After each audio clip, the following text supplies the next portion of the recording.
सबु गृहिणी मानकर गोटाए चिंता थाए उपास व्रत हेले कौन खाइबा, कौन रांधिले कौन करिले केमिति कौन कले खाइबा, एई चिंताटा समस्ती की घारी थाए। सेथिपई आज मु आपण मानक सहित बनैबाकू जाउची साबुदानार खेचेड़ी।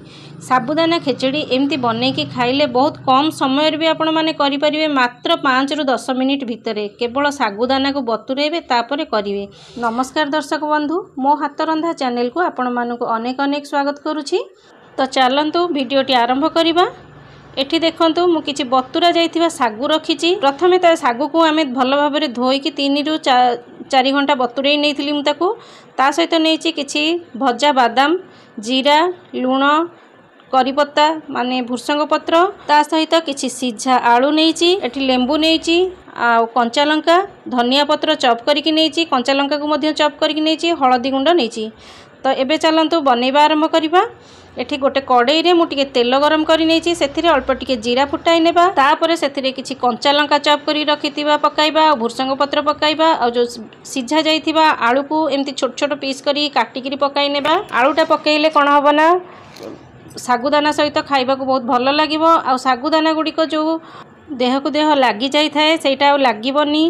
एठी देखंतु आलू को आमे मात्र 2 रु 3 मिनिट टिके भाजी नेबा भल भाबरे।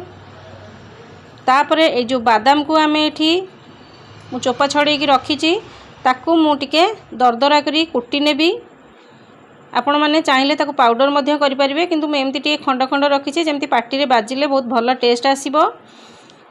तो एबे देखंतु एबे आमे आउ टिके आलू को भल भाबरे घांटी नेबा। फ्रेंड्स, जदि आपण मानक ये वीडियोटी टिके भी पसंद आसी थाए तेबे लाइक करिवे और शेयर करिवे। चैनल रे नुआ आसुथिले चैनल को सब्सक्राइब करिवे। तापरे एठी देखंतु मु सागुदाना को जो बतुरेई की नेइथिली मु ताको हाथ रे देखौची केमती बतुरीची। एठी देखंतु एटा मु बड़ दाना सागु नेइची, आपण माने छोटो सागुदाना रे मध्य करि परिवे, किंतु बड़ दानार सागुटा खाइबा को टिके भल लागि थाए। एबे आमे सेई बतुरा सागु को सेथिरे पकाई नेबा, भल भाबरे मिसाई देबा। एटी देखंतु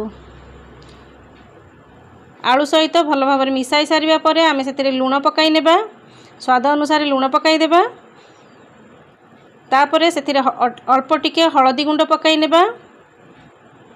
एबे आमे हळदी गुंडटा देले कोन होबो ना बहुत बढ़िया सुंदर देखा जिवो। आ जो सागुदाना गुडी को जतबेले भल से मिसी जीवो, गरम हो जीवो, सेटा टिके ट्रांसपेरेंट देखा जीवो। आ अल्प टिके मो सेथिरे काश्मीरी चिली पाउडर छिंचिकी दउची कलर पई की, किंतु सेमती किछि नाही, हळदिया कलरटा ही भल आसीबो। तो एबे देखंतु भल भाव मिसाई सारलिनी, आ केते सुंदर देखा जाउची आपण माने देखि पारुछंदी।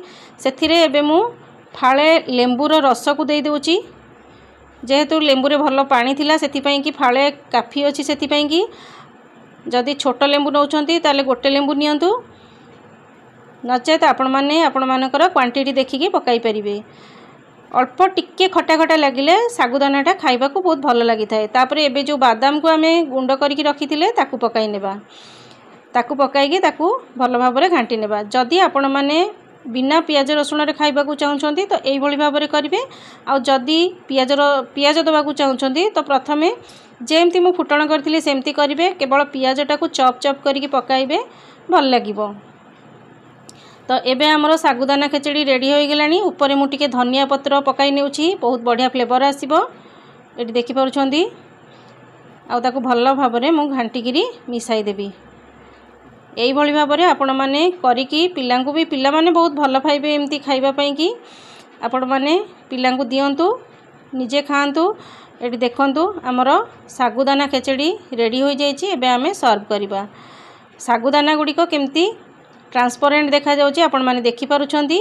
एई भली गोटे यूनिक रेसिपी बनांतु, घरे भी समस्त पसंद करिवे। जदि आलू पकेया को चाहू नांती तो आलू को स्किप करिकी केवल बादाम देकी करि परिवे। तो फ्रेंड्स, देखा हबो मोर आउ गोटे एपिसोड रे आउ गोटे नुआ रेसिपी सहित। रहुछि नमस्कार, जय जगन्नाथ।